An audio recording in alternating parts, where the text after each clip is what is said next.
माझं नाव मीना आहे आणि ही माझ्या दुःखाची कहाणी आहे. जेव्हा माझं नवीन लग्न झालं होतं आणि मी सासरे आले, तेव्हापासूनच मी माझ्या सासूचं खरं रूप पाहिलं होतं. मी स्वतः एका गरीब आई-वडिलांची मुलगी होते. लग्नही एका गरीब कुटुंबात झालं होतं. माझी सासू खूपच धूर्त होती आणि नवरा नशा करायचा, ज्याने कधी माझ्याबद्दल, माझ्या आनंदाबद्दल कधी काही विचारच केला नाही.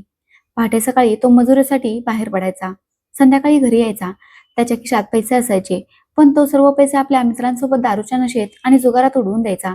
मी लवकरच समजून गेले, की ज्या आयुष्याचं स्वप्न घेऊन मी इथे आले होते, ती स्वप्न आता माझ्या डोळ्यात काटा बनून रुतली गेली होती. माझी सासू आणि नवरा मिळून मला खूप त्रास द्यायचे. संपूर्ण दिवस सासूचे बोलणे आणि तिचे ओरडणे ऐकावे लागायचे आणि रात्री आपल्या नवऱ्याच्या हाताचा मारही खावा लागायचा. पण मी गप्प राहायची. माझा संसार चालवण्यासाठी मी सगळं काही सहन केलं. दिवसेंदिवस सासूचा व्यवहार आणखीनच कठोर होत चालला होता. एक दिवस माझी तब्येत काही ठीक नव्हती. मला चक्कर येत होती, धाप लागत होती. मग मला समजलं की मी आई होणार आहे. माझ्या चेहऱ्यावर तर हसू आलं. एक नवीन नातं कदाचित आता माझ्या आयुष्यात नवीन रंग भरेल. पण जेव्हा ही गोष्ट माझ्या नवऱ्याला समजली तेव्हा तो ओरडू लागला. म्हणू लागला की ते 2 वेळची भाकरी खाणं कठीण होत आहे आणि तू नवीन ओझं वाढवलंस. मी रडू लागले होते. लहानपणापासून आतापर्यंत नेहमी अडचणी मी सहन केल्या होत्या. सासरे आले तर इथेही खूप जास्त अडचणीच होत्या.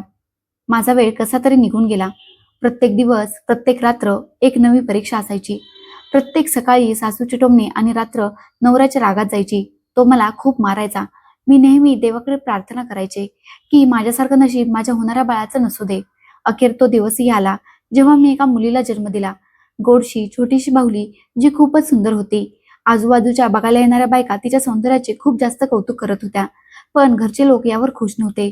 नवरा आणि सासूने माझ्या मुलीला कुशीतही घेतले नाही. तिच्याकडे पाहिलेही नाही. पण माझ्यासाठी माझी मुलगी, जिचं नाव मी खूप प्रेमाने सिया ठेवलं. सिया माझ्यासाठी सर्वस्व होती.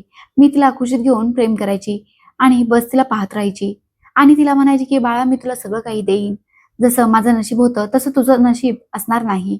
ती रात्र माझ्या आयुष्यातील पहिली रात्र होती, जेव्हा मी रडले नव्हते, तर आपल्या मुलीवर प्रेम करत राहिले होते. माझे पती आणि सासू तर अजूनही तसेच होते. पण मी निमूटपणे सगळं काही सहन करायची. मनात एक स्वप्न जपून ठेवायची आणि आपल्या मुलीच्या चांगल्या भविष्याबद्दल विचार करायची. एक दिवस अचानक माझ्या नवऱ्याचा मृत्यू झाला. तो जिथे कामावर गेला होता, काम करत असताना त्याने दारू प्यायली होती. नशेच्या अवस्थेत घरी परत येत असताना एका गाडीने त्याचा अपघात झाला. सकाळच्या वेळी पोलीस त्याची बॉडी घरी घेऊन आले. मला समजत नव्हतं की रडायला कुठून सुरुवात करू.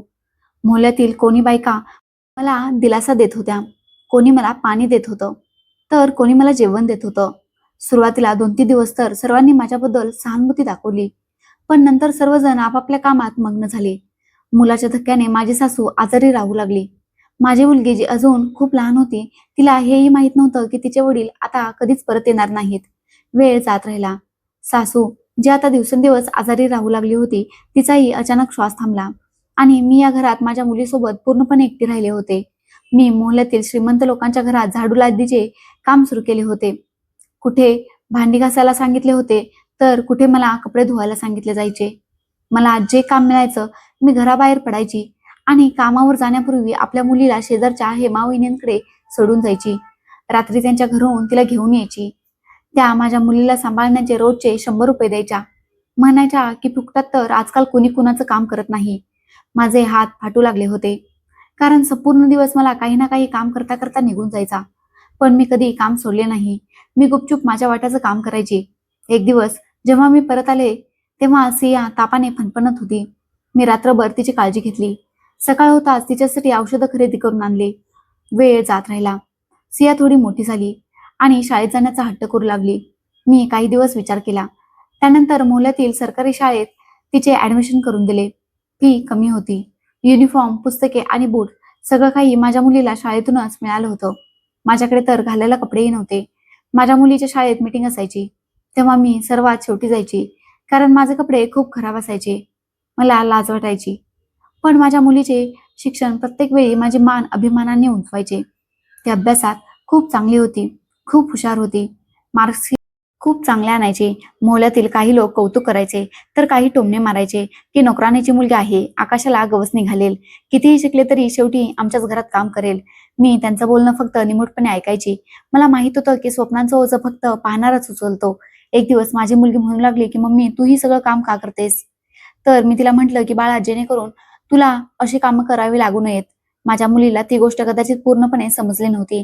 दुपारच्या वेळी मी एका ढाब्यावर भांडी घासण्याचे काम घेतले होते. इथे फक्त पुरुष काम करायचे, पण मी नजर चुकून भांडी घासायची. माझ्या मुलीच्या शाळेत इंग्रजीचे नवीन शिक्षक आले होते, जे फक्त त्यांच्यासोबत इंग्रजीतच बोलायचे. काही दिवसातच माझ्या मुलीलाही इंग्रजीचे बरेच शब्द बोलता येऊ लागले. घरी येऊन ती मलाही छोट्या छोट्या गोष्टींवर इंग्रजी शिकवायची. मी तिला जेवण दिले तर थँक्यू म्हणायची, आणि जर तिच्याकडून काही चूक झाली तर सॉरी म्हणायची. मला हे सगळं खूप छान वाटायचं. वेळ निघून जात होता. मी संपूर्ण दिवस काम करायची, संध्याकाळी आपल्या मुलीशी गप्पा मारायची आणि रात्री अंथरुणावर थकून चूर होऊन झोपायची. पण डोळे मिटण्यापूर्वीच प्रार्थना करायची की देवा, माझ्या मुलीला ते सगळं काही दे जे मी तिला कधी देऊ शकले नाही. हीच ती प्रार्थना होती जी गुपचूप पूर्ण होत होती. माझी मुलगी दिवसेंदिवस मोठी होत होती. जसं तिचं वय वाढत होतं तसं तिचं सौंदर्य अधिकच खुलून दिसत होतं. आता मी काही बंगल्यांमध्येही काम करायला सुरुवात केली होती, जिथे मी साफसफाई करायची, भांडी घासायची, झाडू मारायची आणि त्यांचे कपडेही धुवायची. जितक्या श्रीमंत घरात काम करायची, मला तितके चांगले पैसे मिळू लागले. तसे मला शिलाई कामही येत होतं. मी मोहल्ल्यातील लोकांना सांगितलं की मी खूप चांगले कपडे शिवते, तर लोक मला त्यांचे कपडेही शिवायला देऊ लागले. रात्रभर जागून मी लोकांचे कपडे शिवायची. आता मी झोपेला तर जसा निरोपच दिला होता. आठवड्यातून एक दिवस असा करायचा. रविवारचा दिवस, जेव्हा माझ्या मुलीला सुट्टी असायची, मी संपूर्ण दिवस तिच्यासोबत घालवायचे आणि रात्रभर आराम करायचे. त्या दिवशी मी कोणतंही काम करत नव्हते. आता माझ्या मुलीचं ऍडमिशन कॉलेजमध्ये झालं होतं. ती मोठी झाली होती. सरकारी कॉलेजची जुनी इमारत, भिंतींवर पुसट झालेले पोस्टर्स आणि गेटवर उभे असलेले मुले तिला विचित्र वाटत होते. पण मी तिला धीर दिला आणि म्हटलं की जा बाळा, कुणाशीही बोलू नकोस, फक्त आपल्या अभ्यासावर लक्ष दे. कॉलेजमध्येही तिची कामगिरी खूप चांगली होती. सगळे शिक्षक तिच्या अभ्यासाचे कौतुक करू लागले. पण तिच्या कौतुकामुळे काही मुलं मुली जळू लागले, जे गॉसिप करायचे की खूपच हुशार मुलगी आहे, ऐकले की ही कामवालीची मुलगी आहे. माझी मुलगी कुणालाच काहीच उत्तर देणं पसंत करत नसे. तिला काहीच आवडत नव्हतं, फक्त आपल्या अभ्यासावर लक्ष केंद्रित करायची. मी माझ्या मुलीचा खर्च आणि तिच्या अभ्यासाची फी भरण्यासाठी दुप्पट मेहनत करू लागले होते. कुणाचे कपडे शिवायची, कुणाच्या घरची भांडी घासायची, कुणाच्या घरी झाडू मारायची, तर कुणाच्या घरी कडाक्याच्या थंडीतही कपडे धुवायची. माझी मुलगी कॉलेजमधून परत येऊन आता घरचं सगळं काम स्वतः सांभाळू लागली होती. आणि रात्री जेव्हा आम्ही दोघी मायालेकी बसायचो, तेव्हा ती मला तिच्या कॉलेजच्या गोष्टी सांगू लागायची की आज मी कॉलेजमध्ये जेवढाही अभ्यास केला, सगळं छान झालं, सगळं खूप छान झालंय मम्मी. मी लपून छपून माझ्या मुलीची पुस्तके उघडून तिचे अक्षर बघायची आणि मनातल्या मनात खुश व्हायची की एक ना एक दिवस माझी मुलगी माझ्या सगळ्या अडचणी दूर करेल. माझ्या मुलीचे कॉलेजचे दुसरे सेमिस्टर सुरू होते आणि मी एका बंगल्यात काम करण्यासाठी गेले होते. चहा बनवून मालकिनीकडे घेऊन आले, तर त्यांनी बोलता बोलता म्हटलं की तुझी मुलगी आता काय करत आहे. मी त्यांना सांगितलं की माझी मुलगी कॉलेजमध्ये शिकते, BA चं दुसरं वर्ष सुरू आहे. मालकीन म्हणू लागले की अच्छा, कधी आपल्या मुलीलाही घेऊन ये, मी पण बघेन की तुझी मुलगी कशी आहे. मी संकोचात एक दिवस माझ्या मुलीला मालकिनीच्या घरी घेऊन गेले. माझी मुलगी स्वच्छ कपड्यात व्यवस्थित तयार होऊन गेली होती. तिने मालकिनीजवळ जाऊन खूप चांगल्या प्रकारे संवाद साधला, जसे सगळे सुशिक्षित लोक करतात. मालकिनीने माझ्या मुलीला वरून खालपर्यंत पाहिलं. काही दिवसानंतर मालकिनीने माझ्याशी बातचीत केली आणि म्हणाले की मी तुझ्याशी एक खूप महत्वाची गोष्ट बोलू इच्छिते. माझा भाचा आहे नीरव, अमेरिकेहून शिकून आला आहे. आता परत इथेच बिझनेस सांभाळत आहे. तो खूप जास्त हुशार आहे. माझी बहीण त्याच्यासाठी स्थळ बघत आहे. पण जेव्हापासून मी तुझ्या मुलीला पाहिले तेव्हापासून विचार आला की का नाही माझ्या बहिणीला तुझ्या मुलीबद्दल सांगावं. मी अचानक घाबरले. मी म्हटलं, मालकीन, कुठे मी एक कामवाली आणि कुठे ते श्रीमंत लोक, आमची बराबरीच होऊ शकत नाही. मालकीन म्हणू लागली, मुलींचं नशीब आईंच्या कामांवरून नाही बनत, तर त्यांच्या गुणांवरून बनतं. तुझी मुलगी तर गुणवान आहे. तू विचार कर, मी माझ्या बहिणीशी बोलून तुला सांगेन. जर तुझ्या मुलीचे लग्न माझ्या भाच्यासोबत झाले तर तिचे आयुष्य सावरले जाईल. ती तिथे आईश करेल, आईश. 2 दिवसानंतर माझ्या घरी स्वतःहून मालकिनीची बहीण आणि त्यांचा भाचा नीरव आमच्या घरी माझ्या मुलीला मागणी घालायला आले. ती साधीशीच बाई होती, पण त्यांच्या चेहऱ्यावर अहंकार झळकत होता. त्यांनी सांगितलं की आम्हाला तुमची मुलगी खूप पसंत आहे. शिकलेली आहे, मॉडर्नही वाटते आणि खूप समजूतदारही वाटते. आम्ही हे नातं लवकरच पक्कं करू इच्छितो. आम्हाला यात कसलाच विलंब करायचा नाही. माझ्या डोळ्यात खूप सारे प्रश्न होते. मी त्यांचं बोलणं तोडत म्हटलं, पण माझी लायकी? त्यांनी सांगितलं की आम्हाला काही नकोय. आमच्याकडे देवाचं दिलेलं सगळं काही आहे. आम्हाला फक्त तुमची मुलगी हवी आहे. जेव्हा मी याबद्दल माझ्या मुलीला सांगितलं, तेव्हा ती शांत झाली. मग हळूच म्हणू लागली की मम्मी हे सगळं खूप लवकर होत नाहीये का? मी म्हटलं की बाळा, चांगले संबंध असेच येतात. आणि बघ, हे स्थळ जर आपल्या हातातून निघून गेलं तर माहित नाही मी तुझ्यासाठी असलं स्थळ शोधू शकेन की नाही. मुलगाही खूप चांगला आहे, श्रीमंत लोक आहेत आणि सर्वात चांगली गोष्ट ही आहे की त्यांनी स्वतः तुला पसंत केलं आहे. मुलीच्या लग्नाची तारीख पक्की झाली होती. मी तिच्यासाठी माझ्या हाताने कपडे शिवले. माझ्याकडे सिंहासाठी दागिने नव्हते, म्हणून मी माझ्या लग्नाचे जुने झुमके विकून त्यातून माझ्या मुलीसाठी सोन्याची चेन बनवून घेतली. कारण तिला गळ्यात चेन घालायला खूप आवडायचं. मोहल्ल्यातील लोक गॉसिप करत होते की शेवटी एका कामवालीच्या मुलीसाठी इतकं चांगलं स्थळ कुठून आलं. पण मी सर्वांच्या नजरा महसूस करत होते. मला माहित होतं की सर्व देवाच्या कृपेने झाले आणि माझ्या मुलीचा तो हक्क आहे. माझ्या मुलीलाही नीरव खूप आवडला होता. तिने म्हटलं होतं की आई, मला असं वाटतं जसं हे सगळं माझ्यासाठी एक स्वप्नच आहे. कारण माझ्या मुलीच्या सासरहून खूप महागडे कपडे आणि दागिने आले होते, ज्यांच्यासमोर माझ्या हाताने बनवलेले कपडे फिके वाटत होते. पण तरीही माझ्या मुलीने त्यांना महत्त्व दिले आणि म्हणाली की माझ्या आईच्या हाताने बनवलेल्या कपड्यांपेक्षा चांगले कपडे असू शकत नाही. माझी मुलगी खूप खुश होती. जणू आयुष्याने तिच्या स्वप्नांची किंमत तिला द्यायला सुरुवात केली होती. पण स्वप्नांची किंमत नेहमी झोपेपेक्षा जास्त असते. माझ्या मुलीच्या लग्नाचा दिवसही आला होता. ती नवरी बनली तेव्हा असं वाटत होतं जणू कोणती परीच आली आहे. लग्न अगदी साध्या पद्धतीने झाले होते, पण माझ्या मुलीला त्याने खूप सारे दागिने घातले होते. लग्न आमच्या घरूनच झाले होते. मी घरात किरकोळ रंगरंगोटी करून घेतली होती. पाहुण्यांसाठी जेवणाची व्यवस्था केली होती. पण माझ्या मुलीच्या सासूने सांगितले की आम्ही लोक आमच्याकडेच कार्यक्रम ठेवू, तुमच्याकडचे जेवण खाणार नाही. मी गप्प राहिले. त्यांना जास्त काही बोलू शकले नाही. मला वाटले की कदाचित ते लोक माझ्यावर दबाव टाकू इच्छित नाहीत. माझ्या मुलीसाठी लाल गुलाबांनी सजलेली गाडी आली होती. मी माझ्या मुलीला उघड्या डोळ्यांनी निरोप दिला. पण मनात समाधान होतं की मुलगी सासरी सन्मानाने राहील, खूप खुश राहील. मी तिला आशीर्वाद देत म्हटलं की बाळा, आपल्या घरात ऍडजस्ट कर, खुश राहा, सर्वांचा आदर कर. माझ्या मुलीने मान हलवली आणि गाडी हळूहळू चालत तिथून निघून गेली. माझी मुलगी, एकुलती एक, जी नेहमी माझ्या एकटेपणाची सोबती होती, आता ती मला सोडून गेली होती. मी तिच्या गेल्यानंतर खूप रडले होते. पण मोहल्ल्यातील बायकांनी मला समजावले की तुझी मुलगी तर खूप भाग्यवान आहे, जी एवढ्या मोठ्या घराची सून बनली आहे. माहीत आहे, शहराच्या VIP भागात त्यांचा खूप मोठा बंगला आहे. हे सगळं तर मला माहित होतं, म्हणूनच तर मी निर्धास्त होते. माझ्या मुलीचं नवीन वैवाहिक आयुष्य सुरू झालं होतं. जेव्हा ती सासरी पोहोचली तेव्हा एका मोठ्याशा घराने तिचे स्वागत केले होते, जिथे तिच्यासाठी फुले अंतरली गेली होती. नोकरांनी तिच्यासाठी लवकर जेवणाची व्यवस्था केली होती आणि तिची खूप काळजी घेतली होती. मी घरात एकटी होते. वारंवार माझ्या मुलीची आठवण काढत होते आणि तिच्या चांगल्या भविष्यासाठी मी खूप जास्त प्रार्थना करत होते. दुसऱ्या दिवशी सकाळी मी माझ्या मुलीसाठी घाईघाईत एक छानसा ड्रेस शिवला आणि तो बॅगेत ठेवला. बाजारात गेले आणि जाऊन मिठाई घेऊन आले. मला माझ्या मुलीला भेटायचं होतं. पहिल्या आठवड्याच्या दिवशीच मनात आशा घेऊन नीरवच्या घरी पोहोचले. गेटवर उभे असलेल्या गार्डनने विचारले की काय काम आहे. तर मी त्याला सांगितले की माझ्या मुलीला मी भेटायला आले आहे. मी सियाची आई आहे. गार्डने आत फोन केला. मग परवानगी घेतली. दरवाजा उघडला. कामवालीने मला ड्रॉइंग रूम मध्ये बसायला सांगितले. मी पाहिले, माझ्या मुलीचे सासर तर खूप मोठे होते. खूप मोठा बंगला होता, ज्यामध्ये पांढरे मार्बल लागले होते. खूपच सुंदर घर होते. माझ्या जवळच काचेचे टेबल ठेवले होते, जिथे कामवाली माझ्यासाठी पाणी घेऊन आली आणि तिने सोबतच मला ज्यूसही दिला. पण मी पाण्याव्यतिरिक्त ज्यूसला हातही लावला नाही. मी माझ्या मुलीची वाट पाहत होते. विचार केला की तिच्यासोबतच बसून पिईन. मी संकोचात माझ्या बॅगेतून मुलीचा ड्रेस आणि मिठाई काढली. थोड्या वेळानंतर सिया आली आणि मी आनंदाने उठले. मी तिला मिठी मारली. तिने मला पाहताच म्हटले की मम्मी, तू इथे येण्यापूर्वी फोन करायला हवा होतास. मी तिच्या डोक्यावरून हात फिरवत म्हटले की काय, मला माझ्या मुलीला भेटण्यासाठीही परवानगी घ्यावी लागेल? बघ, मी तुझ्यासाठी काय घेऊन आले आहे.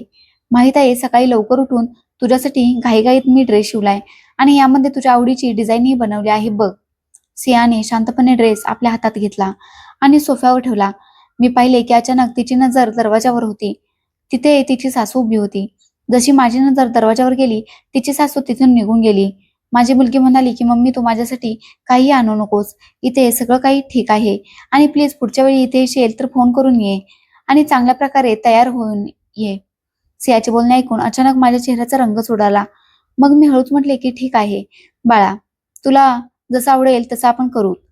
माझ्या मुलीच्या सासूने माझ्यासाठी चहा बनवून आणायला सांगितला, पण स्वतः ती माझ्यासमोर आली नाही. मी चहा प्यायले नाही.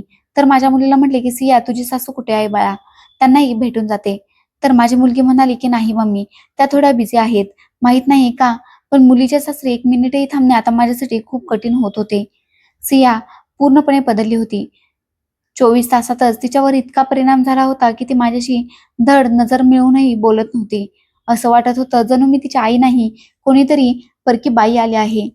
मी जसं म्हटलं की बाळा मी निघते, तर ती उठून उभी राहिली आणि मला जाण्यासाठी रस्ता देऊ लागली. असं वाटत होतं जणू ती माझ्या या शब्दांचीच वाट पाहत आहे. मी तिच्या घरातून बाहेर आले होते. माझे डोळे पाणावले होते. तिने एकदाही मला म्हटले नाही की मम्मी पुन्हा ये. मोहल्ल्यात परत आले तर तीच जिंदगी होती. लोकांनी विचारले कसे वाटले मुलीचे सासर. मी मामुलीचे उत्तर दिले की चांगले आहे, सगळं काही अगदी ठीक आहे, मुलगीही खुश आहे. एक दिवस मोहल्ल्यातील एक बाई माझ्याकडे आली. आपल्या मुलीचा युनिफॉर्म शिवायला आणला होता. म्हणू लागली की बहीण, तुझ्या मुलीचे लग्न तर मोठ्या श्रीमंत घरात झाले आहे. मुलगी तर तुला खूप समजून घेत असेल. तुला तर आता कामधंदा करण्याची काहीच गरज नाहीये. मी त्या बाईला हसून म्हटले की काम करणे हे माझ्या आता सवय बनले आहे. आणि तसेही ते माझ्या मुलीचे सासर आहे. माझी मुलगी तिथे खुश राहो, बस माझ्यासाठी हेच खूप आहे. हा माझ्यासाठी एका नव्या आयुष्याचा दरवाजा होता, जो उघडला नक्कीच होता, पण एका अशा हवेसोबत ज्यामध्ये निरर्थक सुगंध होता. अनोळखी सुवास जास्त होता. मी गप्प राहिले, पण मनात एक प्रश्न नक्की उठायचा. काय मुली उंचीवर जाऊन वळून मान खाली घालत नाहीत? मी 2-3 महिने माझ्या मुलीच्या सासरी गेले नाही ना. ती स्वतः आम्हाला भेटायला आली. काय तिला माहित नव्हते की ती गेल्यावर तिची मम्मी एकटी पडली असेल? मी अजूनही एकटीच बसलेली असायची. कधी दरवाजाकडे पाहायची, तर कधी चहाचा कप हातात घेऊन विचार करायची की आता ती स्वतः आली तर कसं वाटेल. पण दिवस जात राहिले. तिचा फोनही आला नाही. मी तर तिची आई होते. जरी मी तिच्या सासरी न जाण्याचा निर्णय घेतला होता, पण माझे मन तिला भेटण्यासाठी तडपत होते आणि डोळे तिला पाहण्यासाठी व्याकुळ होत होते. विचार केला की मी स्वतःच तिला भेटायला जाते. माझे मन ऐकत नव्हते. म्हणून मी मुलीच्या सासरी जाण्यासाठी एक साडी खरेदी केली. तिला व्यवस्थित इस्त्री केली. नीट तयार झाले आणि मग तिच्या घरी गेले. गेटवर तोच गाढव उभा होता, ज्याने आता मला पाहताच स्वतःच दरवाजा उघडला होता. मी दरवाजापर्यंत पोहोचले, तेव्हा एक कामवाली मला आत घेऊन गेली. मी हळूच ड्रॉइंग रूम मध्ये बसले. थोड्या वेळानंतर सिया आली. तिला पाहून माझ्या डोळ्यात आनंदाची लहर उमटली. माझी मुलगी खूप सुदृढ, सुंदर आणि मॉडर्न झाली होती. मी तिला पाहताच म्हटले की माझी मुलगी, आणि मी तिला पाहून उभी राहिले. मी महसूस केले होते की जो आनंद माझ्या चेहऱ्यावर होता तसा आनंद तिच्या चेहऱ्यावर नव्हता. ती माझ्यापासून नजर चोरू लागली. म्हणू लागली की आई तू इथे? हो, मी ठीक आहे. तुझं कसं येणं झालं? मी म्हटलं बाळा, तू तर आपल्या आईला भेटायला आलीच नाहीस. मी विचार केला की मी स्वतःच तुला बघून येते. सियाने मान हलवली. म्हणू लागली की तू चहा पिणार? मी म्हटलं की हो बाळा, तुझ्या हातचा चहा पिईन. खूप वेळ झाला, पण चहा तर कामवालीने आणला होता. मी कप हातात घेतला. मुलगी म्हणाली की मम्मी माझ्यासोबत चल. ती मला किचन जवळ घेऊन गेली आणि म्हणू लागली की बस इथेच उभी राहून चहा पित राहा. ड्रॉइंग रूम मध्ये काही पाहुणे येणार आहेत. ही गोष्ट ऐकून तर जणू मुलीच्या सासरचा चहा विष वाटत होता. तिने मला परक्यांसारखं किचन जवळ उभं केलं होतं. तिच्या चेहऱ्यावर मला अनोळखीपणाचा भाव दिसत होता आणि बोलण्यात घाई. जसा माझा चहा संपला तिने म्हटलं, मम्मी ड्रायव्हर तुला सोडून येईल. इतकं बोलून ती वळून जाऊ लागली. मी म्हटले की नाही बाळा, मला तुझ्या आधाराची गरज नाही. मी जशी आले आहे तशीच निघून जाईन. मी दरवाजाकडे पावले टाकली. मुलीने मला थांबवण्याचा प्रयत्नही केला नाही आणि मीही मागे वळून पाहिले नाही. दुसऱ्या दिवशी शेजारच्या सविता वहिनी माझ्या घरी आल्या आणि म्हणू लागल्या की तुझी मुलगी तर खूप भाग्यवान निघाली, पण तू का अशा कपड्यांमध्ये जातेस? काहीतरी चांगलं घालून जात जा. मी हलकेच हसून म्हटले की वहिनी, माझ्याकडे हेच सर्वात जास्त मौल्यवान कपडे आहेत. काही दिवसानंतर मुलीचा फोन आला. म्हणू लागली की मम्मी पुढच्या वेळी तू येशील तेव्हा थोडे नीट कपडे घालून ये. मी म्हटलं बाळा, मी तुझ्या सासरी जाण्यासाठी ती साडी नवीन खरेदी केली होती. ती म्हणाली ओहो, ती तर ओल्ड फॅशन होती. मम्मी काही चांगले कपडे घातले असतेस. येण्यापूर्वी मला सांगितले असते तर मी तुला पैसे पाठवून दिले असते. बघ आजूबाजूचे लोक असतात आणि मग तू स्वतः समजूतदार आहेस की मी अशा घरात राहते. माझ्या डोळ्यात पाणी आले होते. मी म्हटले की ठीक आहे बाळा, यापुढे मी लक्ष ठेवेन. माझे मन नेहमी जड राहू लागले होते. मग काही दिवस गेले, तेव्हा पुन्हा माझी इच्छा होऊ लागली मुलीला भेटण्याची आणि मी तिला भेटायला गेले. यावेळी मी जास्त पैसे साठवले आणि महागडी साडी खरेदी केली. विचार केला की माझ्या मुलीची इज्जत राहील. पुढच्या आठवड्यात जेव्हा तिला भेटायला गेले तेव्हा जावई घरी होते. मुलीने यावेळी मला किचनच्या बाहेर नाही तर किचनच्या आत बसवले होते आणि माझ्यासाठी चहाही बनवायला सांगितला होता. तेव्हा दरवाजाच्या मागून आवाज आला की सिया, तुझ्या आईचं तसं येणं चांगलं वाटत नाही. जेव्हा वाटलं तेव्हा तोंड उचलून येते. सियाने म्हटले की हळू आवाजात बोला नीरव, ती माझी मम्मी आहे. नीरवने म्हटले तर काय झालं? अरे लोक गॉसिप करतात. तुझी आई चेहऱ्यावरूनच कामवाली वाटते आणि आहेही एक कामवालीच. तुला माहित आहे की आपली किती इज्जत आहे, जी तुझी आई दर दुसऱ्या तिसऱ्या दिवशी येऊन इथे मातीत मिळवत आहे. तुझी इज्जत माझी इज्जत आहे. आपल्या आईला सांग की इथे येऊ नकोस. तू स्वतःच तिच्याशी फोनवर बोलत जा. या सगळ्या गोष्टी ऐकून माझे हात कापू लागले. चहाचा कप जो माझ्या हातात होता त्यातूनही चहा सांडला. मी दरवाजातून बाहेर आले नाही. काही वेळ तिथेच बसून राहिले. मुलगी आली आणि म्हणू लागली की मम्मी आत तू जा. नीरव जात आहेत. मी नजर झुकून म्हटले की बाळा, तू इथे खुश आहेस ना? तिने काहीच उत्तर दिले नाही. बस मला आपल्या घरातून जाण्याचा इशारा देऊ लागली. मी माझ्या घरी परत आले होते. मी माझे अश्रू पुसले आणि नवी साडी काढून ती कपाटात ठेवून दिली. मी 2 आठवड्यात जेवढे पैसे कमावले होते तितक्या पैशांची ही साडी खरेदी केली होती, जी आता माझ्या काहीच कामाची राहिलेली नव्हती. मी त्यानंतर पुन्हा कधीही माझ्या मुलीच्या घरी गेले नाही. ना कुणी विचारले, ना कुणाला काही म्हटले. मोहल्ल्यातील लोक माझ्या मुलीबद्दल गोष्टी बनवायचे की ते सोशल मीडियावर आपले फोटो आणि व्हिडिओ अपलोड करायची, जे मोहल्ल्यातील प्रत्येक घरात पाहिले जात होते. प्रत्येकाला तिच्या आयुष्याकडे बघून खूप जास्त लक्झरियस वाटायचे.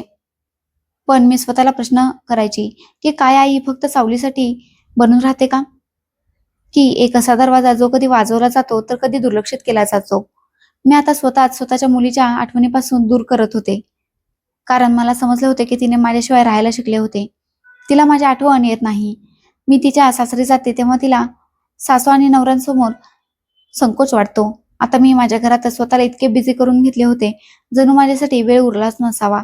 मी मोहल्ल्यातील मुलींना शिलाई शिकवण्यासाठी घरात शिलाई सेंटर उघडले होते. कित्येक आठवडे निघून गेले. मुलीने तर माझी बातमीच घेतली नाही.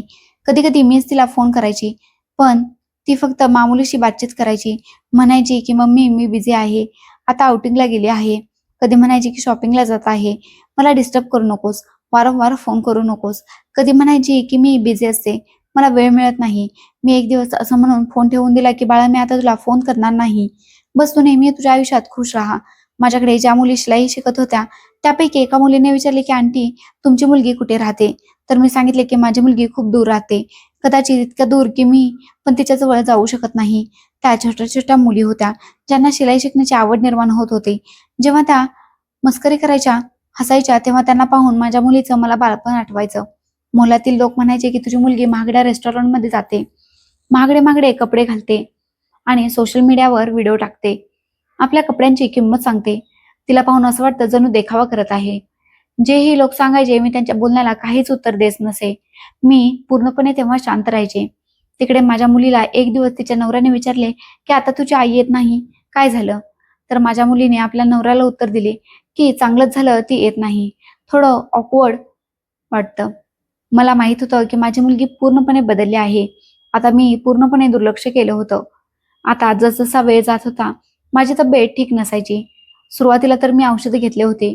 वाटले की तब्येत ठीक होईल आणि स्वतःकडे इतके लक्षही दिले नाही. पण जसजसा वेळ जात होता माझ्या शरीरात अजिबात ताकद उरली नव्हती. मी जी घरातील कामे करायची, शिलाई करायची, मुलींना शिलाई शिकवायची, आता माझे शरीर अजिबात कोणतेही काम करण्याच्या लायकीचे राहिलेले नव्हते. मन करायचे की बस अंथरुणावर पडून राहावे. म्हणून मी शिलाई करणे बंद केले होते. सगळ्या मुलींनाही मनाई केली होती. फक्त 2 छोट्या मुली होत्या ज्या शिलाई करायच्या आणि माझ्या घरची 2-3 कामेही करून द्यायच्या. माझी तब्येत खराब झाल्यामुळे माझ्या शरीराचे तर नुकसान होतच होते.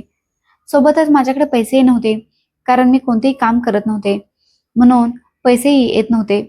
लोकांच्या तोंडून आपल्या मुलीचे किस्से ऐकायची तेव्हा मी देवाकडे प्रार्थना करायची की देवा, माझी मुलगी शिखरावर जात आहे, तिच्या मनातून अहंकार काढून टाक. असे न होऊ दे की ती खाली पडेल आणि तिच्या पडण्यामुळे मलाही त्रास होईल. आता दररोज माझे शरीर तापाने फणफणत असे, खूप खोकला येत असे, धड श्वासही घेता येत नव्हता. आता तर माझ्याकडे काही पैसेही उरले नव्हते. घरातील सर्व रेशनही संपले होते, कारण मी सगळी कामे सोडून अंथरुणाला खिळले होते. ज्या 2 मुली माझ्याकडे शिलाई शिकायला येत होत्या, आता त्यांनाही काही समजवण्याची, शिकवण्याची माझ्यामध्ये ताकद उरली नव्हती. मी त्यांनाही सांगून टाकले होते की तुम्ही दुसरीकडे आपली शिक्षणाची सोय करा. मी तुम्हाला शिलाई शिकवू शकत नाही. त्या मुलींनाही दिसत होते की माझी तब्येत खूप खराब आहे, म्हणून त्यांनी येणे सोडून दिले. एक दिवस तर माझा ताप खूप जास्त वाढला होता. मला खूप जास्त थंडी वाजत होती. माझी अवस्था बिघडत चालली होती. शेजारच्या काही बायका आल्या आणि पाहू लागल्या की शेवटी मी 2-3 दिवसांपासून कुठे आहे. कुणी मला दरवाजावरही पाहिले नव्हते. जेव्हा त्यांनी मला तापाने फणफणलेले पाहिले, तेव्हा त्या थक्क झाल्या. लवकरच माझ्यासाठी पाणी घेऊन आल्या. एका शेजारीण म्हटली की मीनाला रुग्णालयात नेण्याची गरज आहे. माझा श्वास कोंडत होता. मला फक्त सर्वांचा आवाज येत होता. रिक्षाची व्यवस्था केली गेली. मला रुग्णालयात दाखल करण्यात आले. माझी अवस्था खूप जास्त वाईट झाली होती. डॉक्टरांनी काही तपासण्यानंतर सांगितले की फुफ्फुसांमध्ये इन्फेक्शन झाले आहे. इलाज लांब चालेल. 2-3 दिवस रुग्णालयातही ऍडमिट करावे लागेल. पण या सर्वांसाठी पैशांची गरज होती. माझ्याकडे तर काहीच नव्हते. डॉक्टरांचे बोलणे ऐकून एक शेजारी म्हणू लागली की अरे सियाला फोन करूया. तसेही मीना बहिणीचे तिच्या मुली व्यतिरिक्त या जगात कोणीच नाही. ती तर श्रीमंत घरात आहे. आपल्या आईचा इलाज आरामात करून घेईल. त्यांनी माझाच छोट्या बटनांचा मोबाईल घेतला आणि त्यातून माझ्या मुलीचा नंबर डायल केला. सियाने फोन उचलला तेव्हा शेजारीने सांगितले की बाळा तुझी आई आजारी आहे. रुग्णालयात ती ऍडमिट आहे. तिची तब्येत काहीच ठीक नाहीये. तिच्या उपचारासाठी तिला पैशांची गरज आहे. तुझ्या आईचा इलाज लांब चालेल. येऊन आपल्या आईचा इलाज करून घे. सियाने उलट उत्तर दिले की आता मी थोडी बिझी आहे. आंटी वेळ मिळते तशी येईन. एवढे बोलून तिने फोन ठेवून दिला. शेजारणीने फोन खाली ठेवला आणि बाकी बायकांकडे पाहिले. सर्वांच्या नजरा झुकलेल्या होत्या. एकीने म्हटले की काय करावे, तर दुसरीने आपल्या पर्समधून पैसे काढले आणि म्हटले की आता तर मीना बहिणीचा इलाज होणे खूप गरजेचे आहे. इलाज सुरू करूया. मी अंथरुणावर बेशुद्ध अवस्थेत पडले होते. श्वास संतपणे चालत होता. अंधुकसा प्रकाश आणि शांतता होती आणि दुसरे काहीच नाही. पण अशा अशक्तपणातही मला माझ्या मुलीची आठवण येत होती. जेव्हा माझी तब्येत थोडी सुधारली तेव्हा मी शेजारच्या सविता वहिनींना विचारले की वहिनी माझी मुलगी तर आली असेल ना मला पाहायला. त्यांनी काहीच म्हटले नाही. बस मान खाली घातली. दुसऱ्या दिवशी पुन्हा मी तोच प्रश्न केला. तर सविता वहिनी म्हणू लागले की बघ, आम्ही तुझ्या मुलीला आधी फोनही केला होता आणि आताही फोन करणार होतो, पण वाटले की करू नये. तुझी मुलगी खूप अहंकारी झाली आहे. ज्याच्या हृदयात प्रेम नसेल त्याच्याकडून कोणतीच अपेक्षा ठेवू नये. त्यांचे बोलणे ऐकून मला समजले होते की त्या काय बोलू इच्छित होत्या. माझ्या डोळ्यात पाणी आले आणि ती वेळ आठवली जेव्हा माझी मुलगी शाळेत जायची. मी तिच्याकडे आशेनं भरलेल्या नजरेने पाहायची आणि विचार करायची की हाच माझा तो आधार आहे जो पुढे जाऊन माझे आयुष्य बदलून टाकेन. मी रडू लागले आणि मनाने निर्णय घेतला की आता मला माझ्या मुलीकडून कोणतीच अपेक्षा ठेवता कामा नये. माझ्या इलाजाचा सर्व खर्च माझ्या मोहल्यातील लोकांनी उचलला होता. हेच विचार करून की विधवा बाई आहे, बेसहारा आहे, हिच्या मागे पुढे कोणी नाही. काही दिवसानंतर माझी तब्येत बरी होऊ लागली. मला रुग्णालयातून डिस्चार्ज करण्यात आला. मी घरी जाऊन शांत झाले होते. भिंतींकडे पाहत राहायची. वेळ निघत गेला. एक दिवस मोहल्ल्यातील एक बाई माझ्याकडे आली आणि म्हणू लागली की बघ बहीण, आम्ही तुझी अडचण खूप चांगल्या प्रकारे जाणतो. तू खूप एकटी पडली आहेस. शेवटी कधीपर्यंत दुसऱ्यांच्या आधारावर जगत राहशील. आम्ही जाणतो की तू तर स्वतः आपल्या हाताने कष्ट करून कमावणारी बाई आहेस, पण आता तुझे शरीर या लायकीचे राहिले नाही. मी तुला एक सल्ला द्यायला आले आहे. राजीव चौकच्या रोडवर एक अनाथ आश्रम बनले आहे, जिथे लहान मोठी सर्व प्रकारची मुले आहेत. त्यांची काळजी घ्यायची आहे. त्यांच्यासाठी जेवण बनवायचे आहे. तिथे तुला राहायला जागाही मिळेल आणि तुझ्याही जेवणाची व्यवस्था होईल. मी तर म्हणते की तू तिथेच निघून जा आणि तुझे आयुष्य तर त्या बेसहारा मुलांच्या नावे कर. मी तिला म्हटले की तुमचे खूप खूप आभार मला हे सर्व सांगण्याबद्दल. मी विचार केला की ही बाई अगदी बरोबर सांगत आहे. शेवटी मी कुठवर अशी माझे आयुष्य घालवू. मी इथे या अनाथाश्रमात आले होते. इथली इन्चार्ज खूप खुश झाली होती. तिला तशी इथे मुलांची काळजी घेण्यासाठी माझ्यासारख्याच बाईची गरज होती, जी इथे राहू शकेल आणि सोबतच या मुलांचीही काळजी घेऊ शकेल. मी तिथे जेवण बनवायला सुरुवात केली. मी इथे खूप सारी मुले होती, ज्यांच्या या जगात कोणीच नव्हते. मी या मुलांना पाहून विचार करायचे की माझ्या मुलीसाठी तर मी होते. कदाचित माझ्या आणि माझ्या मुलांच्या नशिबात काहीच फरक नाहीये. हे आपल्या आई वडिलांसाठी आसुसले आहेत आणि मी माझ्या मुलासाठी. तिथे जेव्हा मुलांसाठी जेवण बनायचे तेव्हा अनाथाश्रमाच्या बाहेर खूप सारे भीक मागणारे लोकही यायचे. इन्चार्ज म्हणायचे की जेवण तर आपण स्वतःच जास्त बनवतो. मुलांच्या जेवणानंतर जे अन्न उरेल ते या गरिबांमध्ये वाटून देत जा. म्हणून मी आणि एक दुसरी कामवाली तिथे बाहेर येऊन अनाथाश्रमाच्या पायऱ्यांवर बसणाऱ्या भीक मागणाऱ्या स्त्री आणि पुरुषांना जेवण देऊन टाकत असू. इथे येऊन मला छान वाटायचे. असं वाटत होतं जणू या मुलांसोबत माझं आयुष्य चांगलं जात आहे आणि मला एक प्रकारचा आधार मिळाला. जिथे मला जास्त काही करावं लागत नव्हतं. इथे सरकारी निधी खूप यायचा. त्यामुळे मलाही पोटभर जेवण मिळून जायचे. जर माझी तब्येत खराब झाली असती तर त्याचा इलाजही केला जायचा. वेळ जात होता. आता मला कधी-कधी माझ्या मुलीची आठवण यायची. पण हा विचार करून समाधान मानायची, की जर ती माझ्याशिवाय खुश आहे तर कायम खुश राहावं. एक दिवस मी अनाथाश्रमाच्या पायऱ्यांवर बसलेल्या भिकाऱ्यांना जेवण वाटत होते. तेव्हा एक बाई जिने जेवणासाठी हात पुढे केला नाही, पण तरीही मी जेवणाची पिशवी तिच्यासमोर ठेवून दिली. दुसऱ्या दिवशी पुन्हा तिने तसंच केले. पण मग असे 2-3 दिवसानंतर मी तिथे बसलेल्या लोकांकडे तिच्याबद्दल विचारले. तर सर्वांनी हेच सांगितले, की कदाचित बिचारी खूप अडचणीत आहे. काही बोलतही नाही. तिचा चेहरा काळ्या रंगाच्या ओढणीने नेहमी झाकलेला असायचा. तिचे हात असे वाटायचे जणू वाईट प्रकारे भाजलेले आहेत. एक दिवस मी सर्वात आधी त्या बाईला जेवण दिले. तिने मुकाट्याने ते घेतले आणि जेवण घेऊन तिथून निघून गेली. असं वाटत होतं जणू तिच्या डोळ्यातून अश्रू गळत आहेत. कदाचित बिचारी परिस्थितीने खूप गांजलेली होती. ती जेव्हाही यायची, मी सर्वात आधी तिला जेवण द्यायचे. एक दिवस ती अत्यंत शांतपणे पायऱ्यांवर बसलेली होती. मी जेवण घेऊन तिच्या बाजूला बसण्याचा प्रयत्न केला, पण ती थोडी मागे सरकली. मी हसून पाहिले. मी म्हटले, की "तू काही सांगू इच्छितेस?" पण तिने मला काहीच उत्तर दिले नाही. मी म्हटले, की "तुला पाहून असं वाटतं जणू तू खूप काळजीत आहेस. बघ माझंही या जगात कुणी नाहीये. इथे अनाथाश्रमात मुलांची सेवा करते, तर 2 वेळचे जेवण मिळते आणि राहायला जागाही. तुला हवे असल्यास मी इन्चार्जशीही तुझ्याबद्दल बोलते." तिने माझ्या बोलण्यावर काहीच उत्तर दिले नाही. बस ती तिथून उठून निघून गेली. मी बोलत असताना तिचे डोळे खूप लक्षपूर्वक पाहिले होते. असे वाटले जणू मी या डोळ्यांना कुठेतरी पाहिले आहे. ती दुसऱ्या दिवशी पुन्हा आली. बहुतांश वेळा तिचा चेहरा आणि नजरा झुकलेल्या असायच्या. मला माहीत नव्हते की येणाऱ्या दिवसात ही शांतता एक असे वादळ बनेल जे सर्व काही बदलून टाकेल. अनाथाश्रमात सगळं काही रोजच्यासारखे चालू होते. नेहमीप्रमाणे उरलेले जेवण जेव्हा आम्ही भिकाऱ्यांमध्ये वाटायचो, तेव्हा ती काळ्या ओढणीने आपला चेहरा लपवलेली मुलगी शांतपणे यायची आणि जेवण घेऊन निघून जायची. एका रात्री मला माझ्या मुलीची खूप तीव्रतेने आठवण येत होती. मी विचार केला की काय मी पुन्हा माझ्या मुलीच्या सासरी जावे? मन तर करत होते की नको जाऊ, पण माझं मन ऐकत नव्हतं. विचार केला की डोळे तरसत आहेत. खूप दिवस झालेत आपल्या मुलीला पाहिले नाही. तिच्याशी बोलणार नाही. तिच्या घराच्या आत जाणार नाही. पण तिला दुरून पाहून परत येईन. मी असेच केले. दुसऱ्या दिवशी मी माझ्या मुलीच्या सासरी पोहोचले. तेच घर, तेच गेट, तीच जागा. पण आता तिथे तो सिक्युरिटी गार्ड नव्हता जो नेहमी असायचा. मी तिथे खूप वेळ उभी राहिली आणि माझ्या मुलीची घरातून बाहेर पडण्याची वाट पाहत राहिले. पण घराच्या बाहेर तर कुणी आलंच नव्हतं आणि ना कुणी आत जात होतं.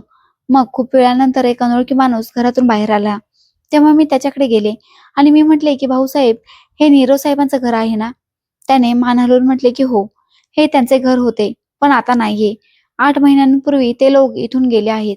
ऐकलंय की परदेशात शिफ्ट झाले आहेत." मी जेव्हा ही गोष्ट ऐकली तेव्हा माझ्या पायाखालची जमीनच सरकली.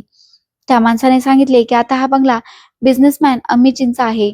इथे कोणी राहत नाही. मी म्हटले, "आणि माझी मुलगी?" तर त्याने खांदे उडवत म्हटले की "नाही ताई, इथे कोणी राहत नाही." मला काही समजले नाही आणि मी शांतपणे तिथून परत आले. मनात एक तक्रार होती की मुलीने परदेशात जाण्यापूर्वी एकदा तरी भेटून जायला हवे होते. पुढच्या वेळी जेव्हा ती भीक मागणारी बाई अनाथाश्रमाच्या बाहेर आली, तेव्हा तिला पाहून माझे डोळे विस्फारले. तिने तोच ड्रेस घातलेला होता, जो एकदा मी माझ्या मुलीसाठी तिच्या सासरी घेऊन गेले होते, तिच्या लग्नानंतर. पण हा ड्रेस या बाईकडे कुठून आला होता? आणि मी याला खूप चांगल्या प्रकारे ओळखत होते, कारण हा माझ्या हातानेच मी शिवलेला होता. म्हणून लगेच ओळखला. मी तिच्याजवळ गेले. मी म्हटले, की "तू कोण आहेस?" तर तिने मला काहीच उत्तर दिले नाही. बस उभी राहिली. मी पुन्हा तिला म्हटले, की "हे कपडे तुझ्याकडे कुठून आले? काय तू मला ओळखतेस?" तिने फक्त डोळे बंद केले आणि एक अश्रू ढाळला. माहीत नाही का तिची शांतता मला किंकाळीत बदलताना ऐकू येत होती. ती रडत निघून गेली. मी तिथेच उभी राहिले. 2-3 दिवस ती भीक मागणारी बाई तिथे आली नाही आणि मी वारंवार दरवाजातून तिला पाहत राहिले. मग यावेळी जेव्हा ती इथे आली तेव्हा वातावरण थोडे थंड होते. थंड थंड हवा वाहत होती. असे वाटत होते जणू पाऊस पडणार आहे. हवा वेगवान होती. जशी मी त्या बाईच्या जवळ तिला जेवण देण्यासाठी पोहोचले, तेव्हा वाऱ्याच्या वेगवान झुळुकीने तिच्या चेहऱ्यावरील ओढणी उडवली. तिला पाहून माझ्या पायाखालची जमीनच सरकली. मी एकदम विस्फारले. मी एकदम आश्चर्याने तिच्याकडे पाहू लागले. तिने लगेच आपला चेहरा लपवण्याचा प्रयत्न केला. माझ्या तोंडातून बाहेर आले, "सिया?" "हो, सिया." ही माझी मुलगी सिया होती, जिचा चेहरा अर्धा जळालेला होता आणि अर्धा जखमी होता, पण तिचा चेहरा ओळखता येऊ शकत होता. तसेही ही माझी मुलगी होती आणि कोणत्याही आपल्या मुलीला कशी ओळखणार नाही. गेल्या कित्येक दिवसांपासून मला असा भास होत होता, जणू ही बाई कुणी अशी व्यक्ती आहे जिच्याशी माझे खूप खोल नाते आहे. पण मी काही समजू शकत नव्हते. तो क्षण जणू शतकांमध्ये बदलला होता. ती तिथून पळून जाण्याचा प्रयत्न करत होती, पण मी पटकन तिचा हात पकडला आणि म्हटले की आज तू कुठेही जाणार नाहीस. तू सिया आहेस ना, माझी मुलगी. तिचे हातपाय कापत होते, पण तोंडातून काहीच बोलत नव्हती. तिच्या डोळ्यात अश्रू होते. तिने मान हलवली आणि म्हणू लागली की हो मम्मी. मी लगेच तिच्या आणखी जवळ गेले. तिने जो आपल्या चेहऱ्यावर पुन्हा ओढणी घेतलेली होती, मी ती हटवली आणि म्हटले की हे डाग, हे जळलेले डाग माझ्या मुलीचे, ज्यांना पाहून मला खूप दया आली.